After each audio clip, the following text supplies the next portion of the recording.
we've got the opportunity to look how Jolly Classroom can really support children who are on the SEND or IEP or struggling registering your school.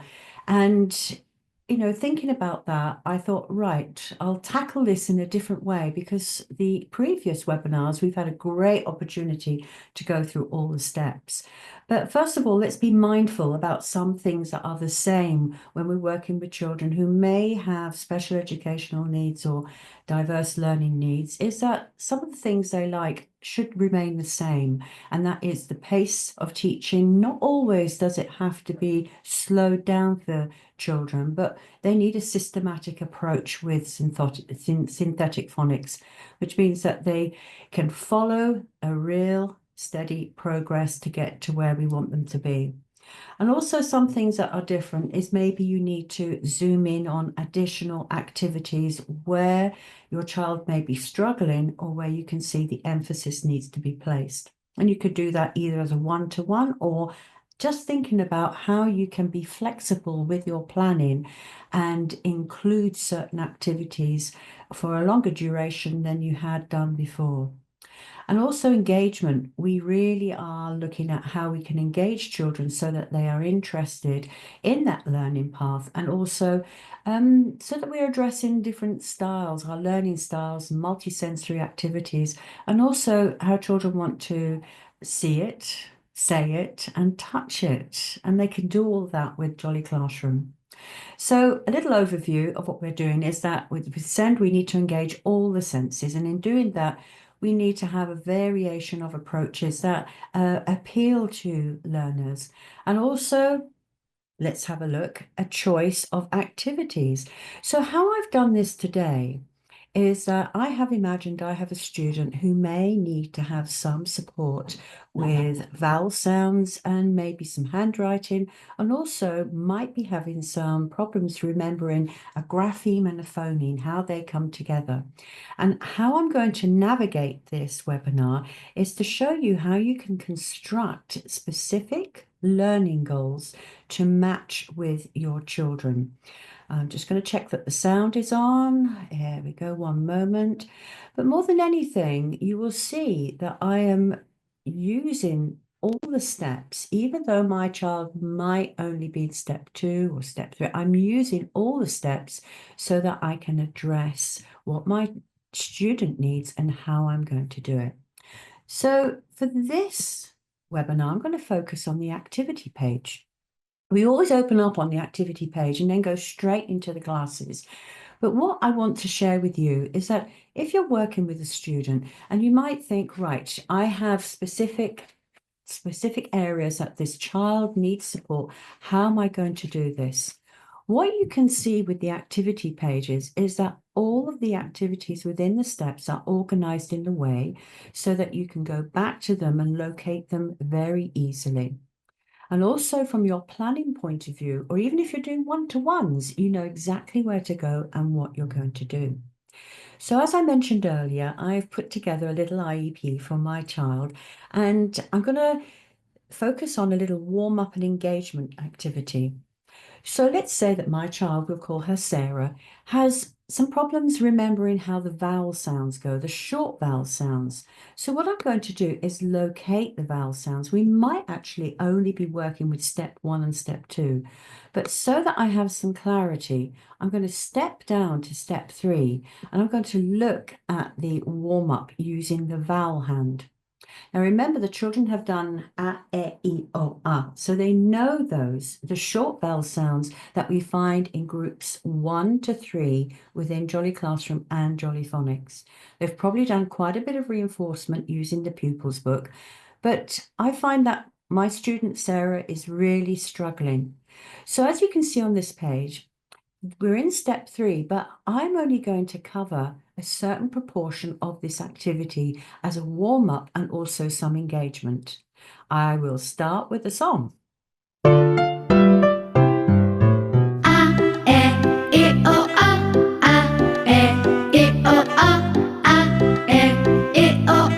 Short vowels that we use. And I'm stopping it there because my focus is the short vowels. Remember that My student is having problems remembering the short vowels. And this is a good A, way to interact. E, I, O, A. So here I'm engaging the child by getting the song going, but also using multi-sensory approach. We only need a hand so that the child can actually manipulate the fingers and do the short vowels.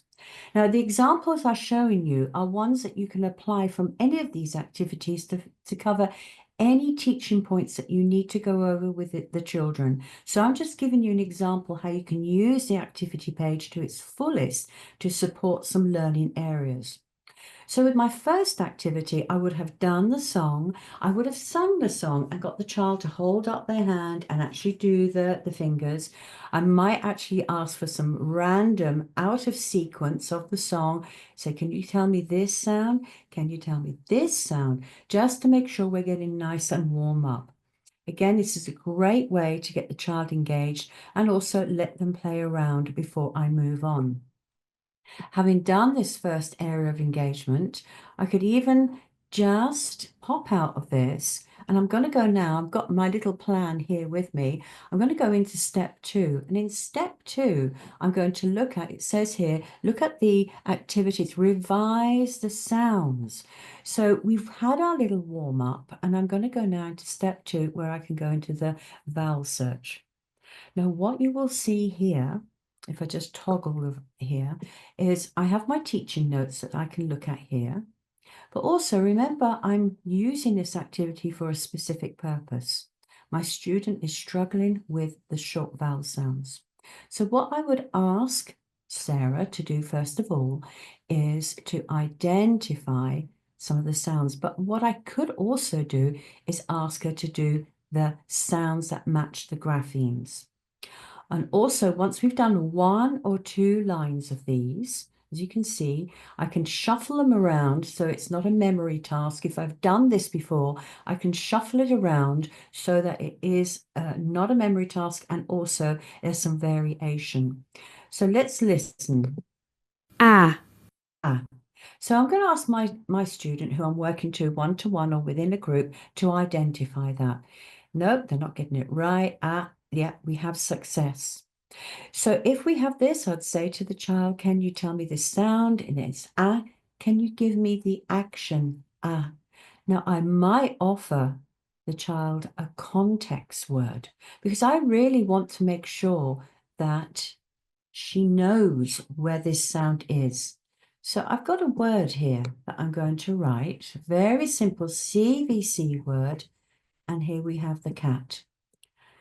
So I'll ask Sarah, first of all, I'll change the color so I can identify what she's doing. I'll ask her how many sounds is she hearing. We could do the robot arm, we could do the finger, and I could also ask her to do the dots underneath. Once I've got Sarah to blend and segment, I'll ask her to identify the sound, the short vowel sound that I want her to find. We've got the visual image here, so it's quite easy for her to do. There we go. We've got cat. So I'll come out of this. I'll just close this. As you can see, this can come into quite a nice little activity. I might even ask if she can tell me another word with an A sound. Might be bat, it might be ant.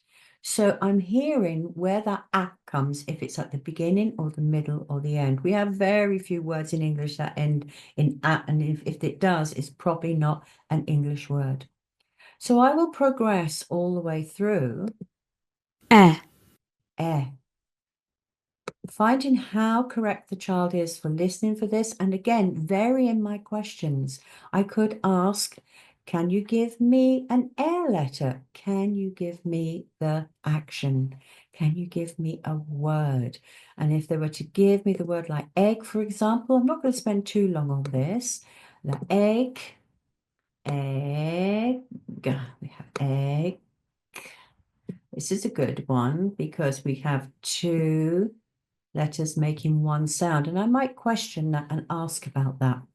So as you can see, I've warmed up the activity. I've actually gone into a more focused one, because I call it zooming in. I've zoomed in, and what you can see now is that I have some idea that the child is getting some right. Let's move on as if we get one wrong. So, I, ear. Whoops. Move on. O, Okay, another try. O, No, she's still not hearing O, that. Oh, okay. So what do we do if the child is not hearing the oh? Let's help the child identify, because we don't want them to become stressed. It may be that they're just not making the connection with the grapheme and the letter sound. So we can say we have an oh sound. Oh, I could do the action before I actually point out the oh, oh, so that I'm giving some kind of multi-sensory response, and also ask the child to do that. I could do the air letter and then ask the child to try again. O, Oh, no. Let's try again. O. No. Yes. At last, we've got there. Now, again, this would be great to have some words, but I'm not going to force it now because we've got so far with success. And this one was a little struggle point, so maybe this would be a good place to stop. But what I have assessed is that through all of this, a, e, o, maybe the last one, might get that one right, is that the oh might need to be revised, that this might be a point where the child needs to go back, but I can try and look at this in another way. If you don't have success with one activity, don't force it, because it might just be that the child is not interacting very well with it, but also we don't want them to get stressed and bogged down and get frustrated, because we could be losing a really good opportunity to move on and get a demonstration of their knowledge in another way. So as you see, I've warmed up, I've got the child into the activity, and part of my IEP highlights that, as we can see here, letter formation. Also, Sarah has letter formation. Let's have a look. Let's go down to step one, up to step one. So in step one, you'll see how this is all connecting as I go along with my plan. In step one, we have letter formation. Now, letter formation often is a struggle for students, and sometimes the students who are on the SEND or even struggling, and remember, struggling can be just with a point, may need to have lots of practice with understanding letter formation along with the grapheme. Some children tend to struggle with the X and the K and the Q and an S. And if you can imagine a word like cake, that's quite a clear k you're hearing at the end. But if we say cakes, what are you hearing? You are hearing that x sound at the end. So what we can see here, I'm just looking, I've got a raised hand. I'm just going to view what the question is, if we have a question, is the letter formation. Now, letter formation probably has been done really significantly in your classes with air letters, using the pupils' books or the handwriting books. But we always have children who may go through that period where they are reversing, or some of the letters can get really big or they can get really small and they're reversing around. One thing to mention about that is this is quite common with children, and also it's a processing with the eye. The eye is a muscle, and sometimes it just slows down so that everything is reversed. If you imagine when we are looking at this S on the screen, your eye is flipping it around and making it the right way round. For some children, this slows down. It is not an indication of dyslexia. However, if you feel you have a child that you are worried about, please remember that Jolly Phonics is not a diagnostic test for dyslexia, so please get the right intervention. So this is one of my favorite activities for children who may be struggling, in that we can use rainbow letters. I'm going to make this one a blue one, as you can see. Oh, I'm not quite managing it very well, am I? So I'm going to have another try, but I'm going to change the color. I'm going to go for purple. And this is great. It's very visual, it's very bright, but also I might ask the child to do some over here, because here we have a guide. And here we don't have anything. So let's see how well I do. There we go. I'm doing quite well. And I might change the color. Again, I'm using cross-curricular language. Let's do green using my colors. So I'm using, my eye is going from here to here. And I'm encouraging the child to have a look. Have a look. See if you can do this. But let's move on. I can go on these drop-down menus. I'm just going to close my toolbar, as you can see up here. I'm going to go on my drop-down menu because I want to do k and k. My child Sarah is having problems with these two sounds because we've got different graphemes and it's the same phoneme. So we're going to practice, as you can see here. Wonderful. I'm going to go for big supersonic pen, make it purple, and whoa, round we go. Oh, that wasn't very good. So let's try again. So you're getting the idea, rainbow letters, and then I'm asking the child to practice on this side as well, so that I can see how well she is doing when she comes off of the help that we have here. And then if we move on to the next activity, you can see that we're going to have the k. So we have k and C and K together make k. How confusing is that? So I might say to the child, okay, for this one, I want you to use this pen. I'm going to vary it a little bit so that we have the big marker. We're using the big marker, a little bit easier to navigate. And again, I can get the child to try and do this. As you can see, it's very wobbly and it's not coming properly. So I can see that Sarah is still struggling with a K. So we need more practice with that. But this is a good way for me to find out how she's doing. Maybe the letter formation isn't correct. Maybe she needs to have more practice with starting points and also, like using the handbooks, an opportunity to do so. So as you can see, the lovely thing about the drop-down menu is you can choose exactly what letter shapes and sounds you want to revise. So far, I have revised the short vowel sounds using the hand and only half of the song.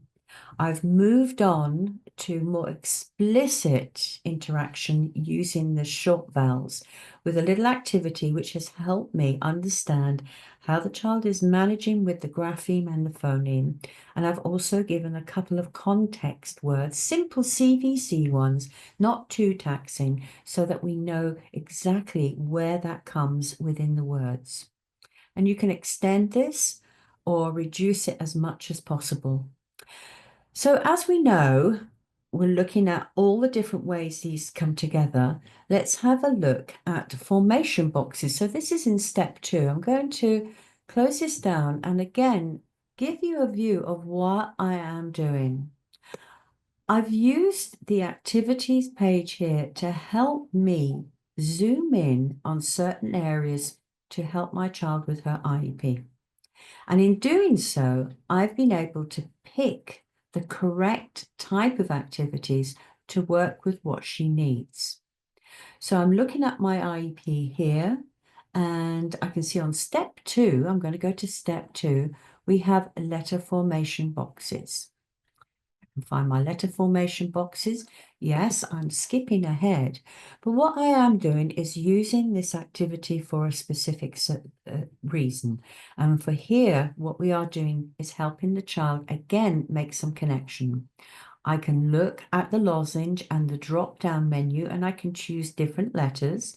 All depends which ones I want to focus on. And many of you would be very aware about the B and the D being very confusing for children. So maybe you want to revise those. Or we could go to, let's say, Unit 12. You'd need to play around and so you can see what letters you want. And also we can move the activities on. But again, what I am doing is giving children the opportunity to practice letter formation.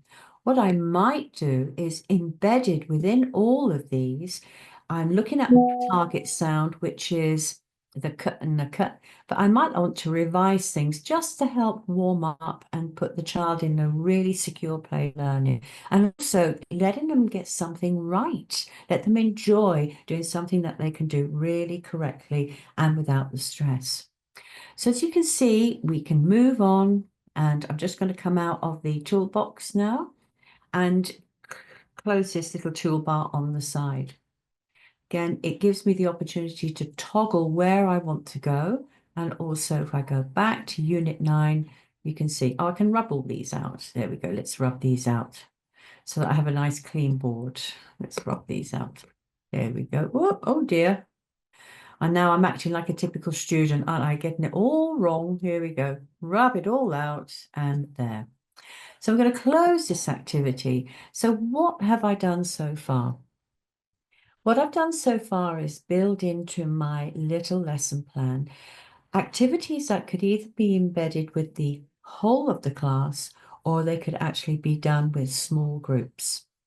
What I am really conscious of is that I want to keep the pace of my class going, but also that I am not making the child feel that they are not working in the same area as the other children and feel different. Many children don't like being excluded from the main core of the class. So as I mentioned earlier, the flexibility of being able to add several little activities into my lesson planning means that I can just do a couple of minutes more. So I am bringing in those children who need to have extra support. And there may be one or two who are equally wanting to have the short vowel sounds included into their lesson plans. So when I'm looking at my lesson plan that I've put together for us today, I'm going to go into step 2 and look at the short vowel sounds. Now here you're going to see how I have connected everything together. And let's go into here we go. Now this is a great one. Oops, let me get rid of these random letters who are just popping up. Oops, they won't go away. Anyway, I'm not going to worry too much about them right now. So as you can see at the bottom here, where are we back to? I'm bringing the child back to those short vowel sounds. So we have some connection here. This is how I started revising within my group or in my class. So I brought the child back to my learning point where we have all of these here. Now I don't have any sound here, so I may ask the child to do these, the a, e, o, a. But also I may change my delivery on how I'm asking the questions. I might say, can you find me the sound that goes with this action? Get the children to use that multisensory approach to find the grapheme. And I might take it out of sequence and say, can you find me the letter or grapheme, whatever word you use with the child, that goes with this sound and action? Eh, eh. So asking different questions so they're not predictable, but also what I could do, I'm going to go back to my toolbox again, which I really like, is say, okay, can we do this letter? And I'm not going to give any clues. Can we do this letter sound? Can we do this letter sound? And what I'm doing by doing this is I'm giving the child a little bit of time to engage with the visual, and I'm pacing this activity. So it's not boom, boom, boom, boom. It's nice and paced. And doing these little things on here is just giving the child a little bit of time to be able to think about it and give me the answer. As I keep mentioning, we want to keep children in the right place so that they are not stressed.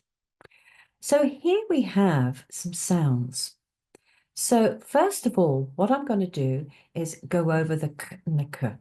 I'll ask the child to give me the sound for this grapheme and this grapheme, and then I'll do two together. So we have a k sound. And then I'm going to extend it. And now we have ak, but I'd get the child to read this before we say anything else. Now, if I was a teacher in the class and I wasn't really sure exactly what vocabulary I could use here, I can go on my teacher's notes or I can go to the teacher's book because there's a lot of information in the teacher's book to help me with this type of lesson. But I have the letter sounds here, three sounds. You've got, no, two sounds, excuse me, two sounds, three graphemes and two sounds. So I'm going to ask you in the chat to give me a word for ack. Give me a word for ack. Who can give me a word for ack? I've got the chat box open on the side here. The child can use the app either on the smartboard or on the tablet. There's no problem with that. Remember, it's tactile, or you can use a stylus or you use the finger. So it's very, very interactive. Black. Okay, thank you. So I'm going to use this. I'm going to ask the child to do the word, to put the letter sounds for black. Black. We'll do it on our arm first. So one finger, b, l, two fingers for one sound, two letters making one sound. So I'd ask the child to try, oh, I've got chunky letters, and write the word here. Black, black. Okay, black.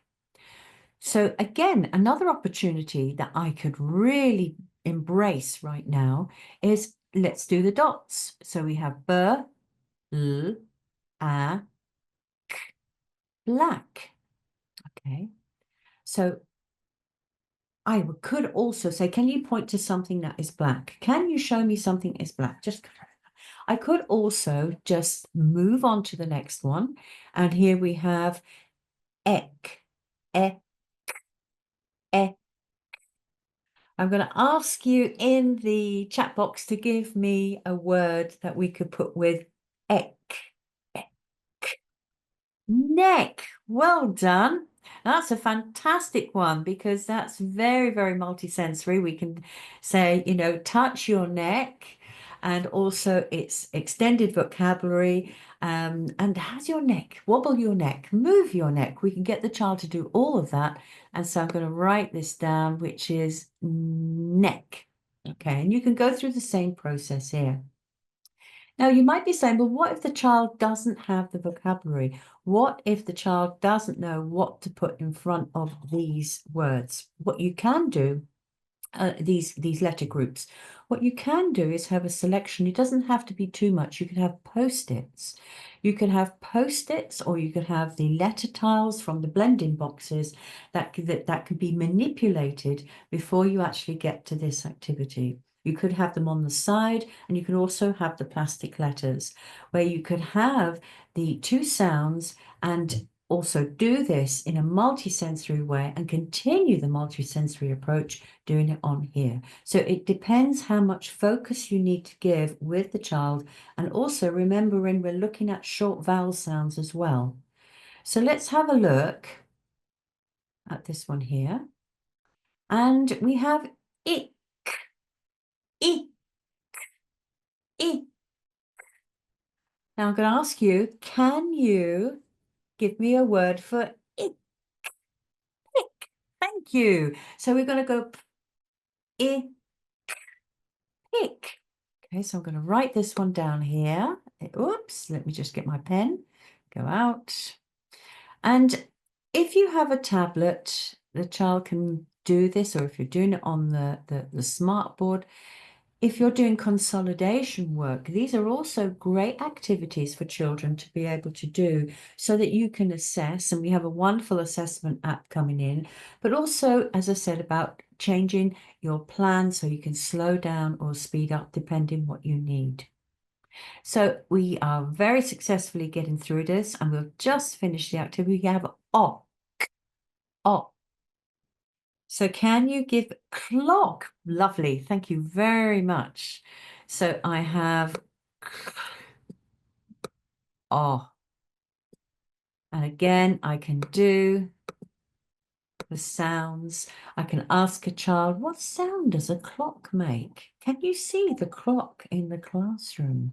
And in some languages, a clock and a watch is the same thing. So you can identify, they might point to their watch and say, this is a clock.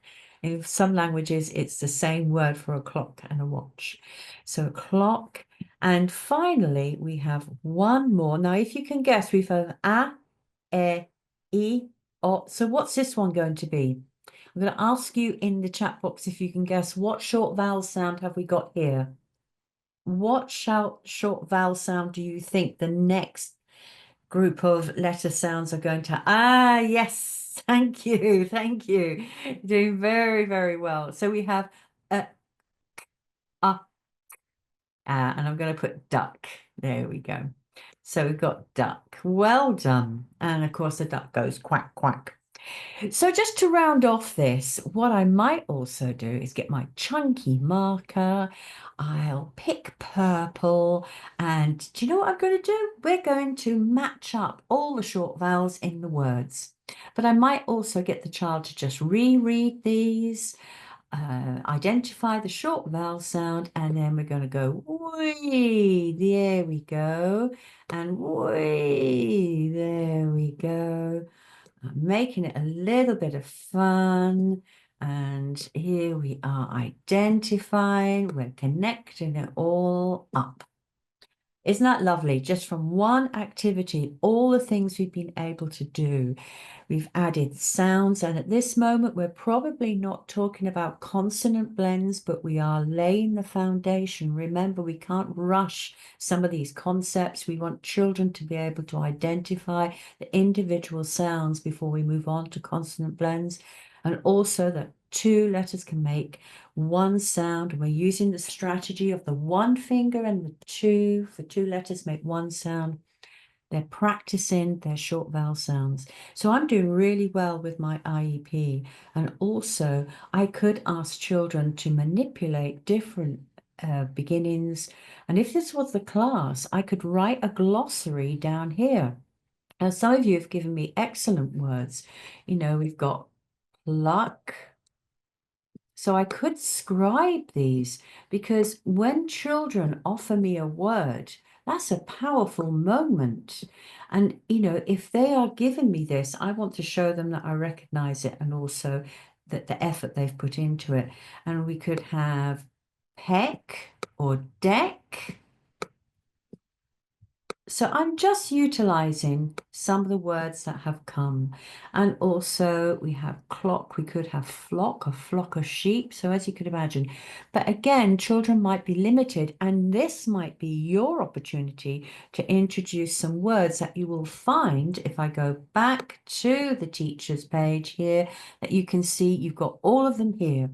You don't have to worry if you don't know enough words, because if you check before you do these activities, you can quickly make a note or open the page on the teacher's book and have everything visible for you. So this is a great way to consolidate a few things I'm doing. I'm doing it very slowly so that I can explain everything for you. Now, for some children, as we have here, introduce A. Well, A is introduced through the letter sound groups, and that should be done in group 4. And what we do notice is that before we move on to doing the long vowel sounds, we have to make sure that the short vowel sounds are really in place. And that's why activities like these are really good revision ones, but they also help you know how to plan before introducing the A sound. And also what children find challenging may be a struggling student, or also a student who may be on the special educational needs or diversity of learning, is capital letters. Now remember, all the way through, we have been using lowercase letters until we get to a certain point where we introduce the capital letters. However, the good thing is that throughout all the resources, you will notice that on the wall frieze, we have capital letters and lowercase. Within the pupils' books, we have capital letters and lowercase, and we have the handwriting books that also cover this. But the great thing is that we are passively introducing the concept and making children's awareness of this other symbol, because that's what it is, this other symbol having the same sound as another symbol. So I'm looking at my IEP and I'm looking at the alphabet, but do you know what I might do before I get to the alphabet? I'm not going to miss a step, is to quickly just show you that at this point, it might be very, very helpful to look at some blending activities. And again, I can focus on where I want to do my blending. And remember, my focus was the k sound so that the child can really practice what they are learning and hearing with those two letters making the same sound. Now, maybe this is a little bit easy. So I could move on to, let's have a look. I could move on to step 2, where there's more advanced blending and segmenting. Here we go. As you can see here, there's more advanced blending and segmenting. And again, I have the drop-down menu where I can choose where I want to revise or where I want to look. You can play around with this and you can find exactly the right point you need to be at. But the main thing is that even if you've progressed to step 2 and you're beginning to notice that the child needs to have reinforcement as the long vowel sounds are coming in and reinforcement with the short vowel sounds, it can be quite confusing for children. What we are doing is having that ability to move backwards and forwards.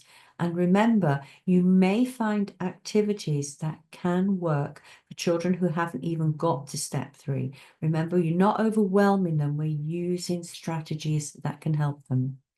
So I'm going to pop back to the alphabet and let's have a look in step 2. And as you can see in step 2 here, I may be feeling that my child Sarah, my student Sarah, could really benefit with having a revision of the alphabet. Most children come to school equipped with the alphabet song. Well, that's great, but that's the letter name and we want the letter sound. But also when we're looking at how children are doing the letter formations, some of the letters are very, very easy to replicate, as we can see here. And also we have the alphabet song.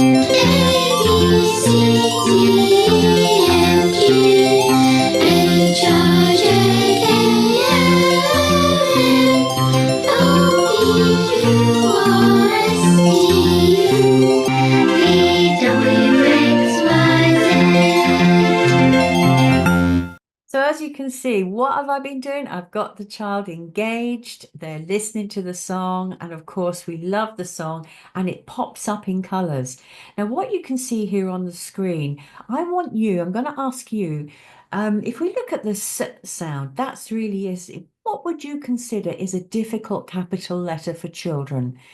I'm going to ask you in the chat, what would you consider is a difficult capital letter for children? You've got them here in front of you, and see if you can perhaps volunteer some information that maybe you've noticed with struggling students or children who have issues with handwriting. What would you consider is a difficult one for them to learn and might need lots of practice? I know that for the N sound, yeah, N, it's a different formation, as you can see. Some of them are quite easy, the K sound, yeah, the G, yes, that's a difficult one. So you are actually highlighting a W, is highlighting some of the typical formation problems that children may have, and it's really important that we give them the opportunity to recognize that we now have two symbols. Some of the symbols are very, very easy, but we have two symbols that can make the one sound. So I've done this little warm up and practice, but now I'm going to go into step 2 again and have a look at some more with the alphabet. Because if the children don't know that this, well, not the K, this E is the same as this E, it means they won't be able to read. If a word starts with a capital letter and its sound is E, but children are not secure with the grapheme or the letter shape, it means they won't be able to decode. And even writing with their dictation sentences, it's very important children have the opportunity to work through and have the opportunity to write, not only for assessment, but also that they're doing the correct letter formation. So what you can see here is children get the opportunity to put the right symbol. They know all these lowercase symbols. And okay, some of them, is that correct? No, that's not correct. That won't work. Let's put this one. So this is quite an easy activity. But what I would also get the children to do is if I had the tiles, the letter tiles next to me, I'd also get them to point them out. So I'm using two different approaches. Tactile, I could even have the plastic letters, and I'm also using visual. We have the visual cues here where the child is working, but also I may have some manipulatives on the side so the child could actually use those. If this was a group activity, I could ask the children to go and touch the wall frieze and find the capital letter that actually works with this. What am I doing? I'm asking children to use a varied approach to how they understand that this letter formation works. It's not so easy to do air letters with capital letters as it is with the small letters. So using different prompts and visual cues can really help children. Again, I can switch this around and change it so it's not a memory task, and we can make it so that we can see if we're making the right choice. There we go. Yes, you see it slots in. Now, as we move on with children doing this, we want them to also demonstrate how they are doing with their sounds and also revising. So let's carry on with step 3. And have we got any questions before I move on? I'm doing quite a lot of talking because I'm trying to pack everything in before we go. And what you can see here is the missing sound. They have to guess the missing sound.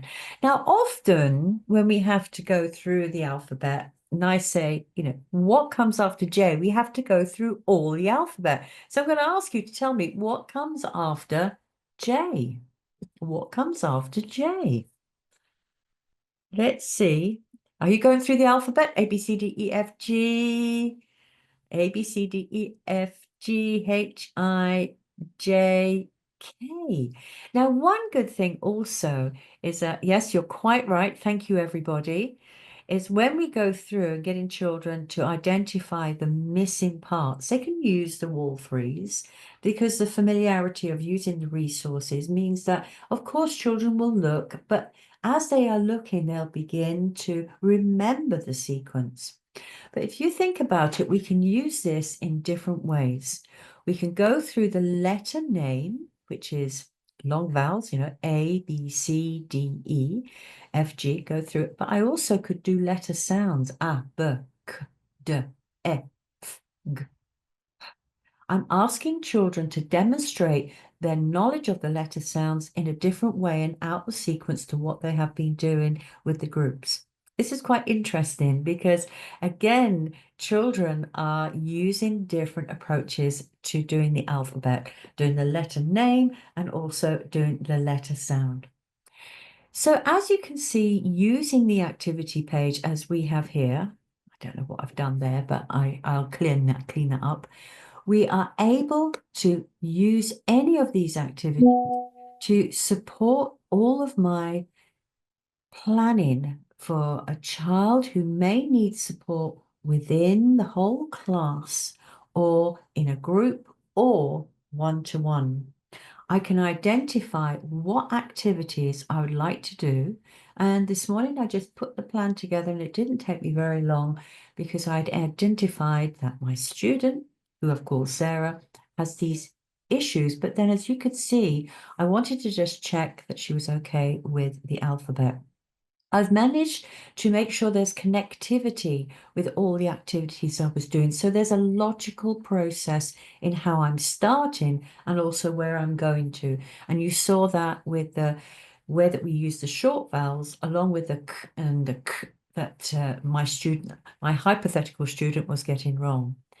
So having a look at this page, rather than going straight into the activities where we have our class, you may be able to use these not only to support IEPs, but also you have the downloadable worksheets that can be used to support for consolidation. I mentioned about handwriting and the handwriting books, but also you have the pages here where you can have a look at what you might need for a child to actually have in their folder to be able to do by themselves. Or even if you have fast finishers, this is a great way for you to be able to extend their knowledge or also give them a display area of their knowledge. One of the things I would say is play around with Jolly Classroom to see what you have. It's absolutely amazing the vastness of activities we have, but also the diversity of the use. What you have noticed is I've taken an activity and I've extended it and used it for my unique learning environment. I did the writing, I did the not dots, I've made it a bit funny. I could ask children to, even if we're doing the tricky words, I could ask for a sentence, I could put a sentence on the side, give it a context. There's always a way for you to amplify the activity and make it work for the child you're working with or the children you're working with. And this is one of the things I find very exciting about my job, is how I look at a resource and see how it can be used in so many different ways to support very many different areas. And then finally, before we move into the last part of our session, even just finishing a lesson with the opportunity for children to talk. When children are speaking, even if it is English as a second language, you are hearing things that possibly may not come out through an activity or in your general class environment. I often used to ask children who I was not sure what they were getting within the classroom and asking them simple questions like, how many giraffes? Of course, they need to know the vocabulary. How many giraffes? What can you see? And I'm listening to their use of tricky words, their use of understanding how the grammar structures go, and also their vocabulary limit level. If I taught all this vocabulary and the child was still not able to remember that this was an elephant, this was a giraffe, this was a lion, I need to revise these if it's English as a second language. But also getting children to respond in full sentences. So I'm hoping we've got some questions about using Jolly Classroom in a multi-sensory way. And if we have any questions, I'd be very happy to dip into the activities page to show you how we could use them. We did have someone who asked, how do we introduce the A? I'll very quickly cover this, the A sound, and you would have to go into step two, or not step two, sorry, group 4, and go into your A sound. And again, here you have a complete lesson and it is guided all the way through with the start the lesson, and you can drop down and it will show you exactly how you are progressing. The A sound, before we do the A sound, as I mentioned, you really need to revise the short vowels to make sure children are making the right sound to go with the grapheme. But more than anything, what I would say is when you move on to the long vowel sound, use something like your hand, the A, E, O, A, and A, E, I, O, U. Get children used to making that connection with A and A, and being able to understand that two letters make one sound. That is often a big leap for children. Now, I'm just going to close this and stop share and open Hi, up. Yvonne. Yeah, open up for some questions. I'd love to have some questions. There was one question from Aisha, and it was, please explain how to make the child also to use the Jolly Classroom at the same time the teacher used it, which I think you covered off some of that in that session. Yeah. But then also a question around what the difference is between the individual subscription and the school subscription. So I'll just kind of hopefully cover that off, and please feel free to chip in. We have our normal desktop classroom subscription, which you can buy. And that means you can use it across all devices, and that enables you to have as many teachers on there as you want. It's a school subscription. The other side of that is our mobile classroom app as well. But that means that you can't add new teachers if you just subscribe to that on the monthly payment through the App Store, and you can use it on the device in which you downloaded it. And those prices vary depending on which country you're in as well. I think that's probably the best way of explaining it. We've also got the Jolly Phonics Lessons app as well, which is really interactive and it includes a lot of those elements, which is the one we really recommend for those individual sort of children to use on their own at home. And we can complement that with Classroom. Yeah. Well, I would say if you're going to have any of these, working with a child at home or one-to-one is not to race too far ahead. The whole point of a systematic phonics program is pace and making sure that the children has enough foundation using that sound in for blending and segmenting, rather than letting them just go way ahead and go through it like, "Brrr," and then they get bored because they've played all the games and they've done all the bits and bobs. So it really is a teaching tool that you can really exploit to fit your unique teaching dynamic. And with every webinar we do, I hope I'm showing you how you can really expand and use it not only for your whole class delivery, but also that you can use it for individual needs. And today, my little IEP I put together for my imaginary child, Sarah, covered the 3 things that she found challenging, which was the short vowel sounds, the cut and the k, making the k, and also formation of an alphabet. And as you could see, I dipped into the activities and I was able to make it quite a complete and engaging lesson that might have been actually 2 or 3 kind of sessions I'd have had with that child just to make sure. But you can make them as short or as long as you like. But the one thing is that we have a huge amount of engagement, and that's what we're looking for. Remember, working with SEND children, we're always looking at the diversity of how you can approach. And if it doesn't work one way, try another. And that's the beauty of Jolly Phonics. It's highly adaptable, and you can speed up and slow down, but you'll find the pace that matches your class.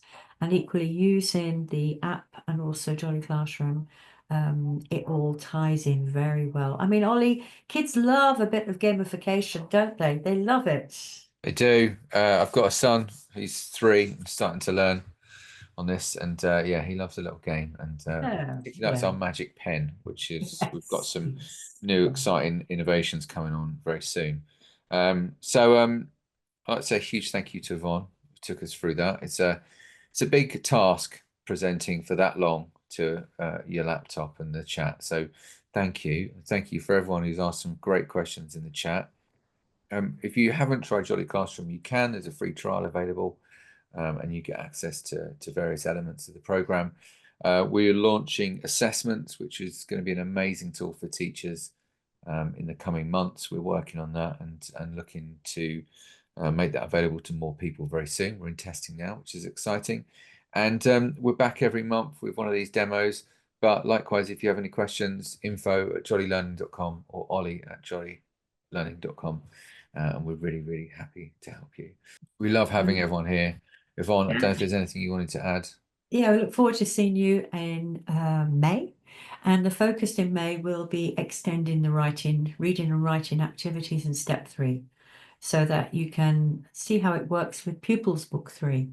So amplification on Pupils Book 3 in step 3 of Jolly Classroom. Amazing. Yvonne, thank you. Thank Everyone you, in the Ollie. chat, everyone who joined us today, thank you very much. And we'll see you again soon.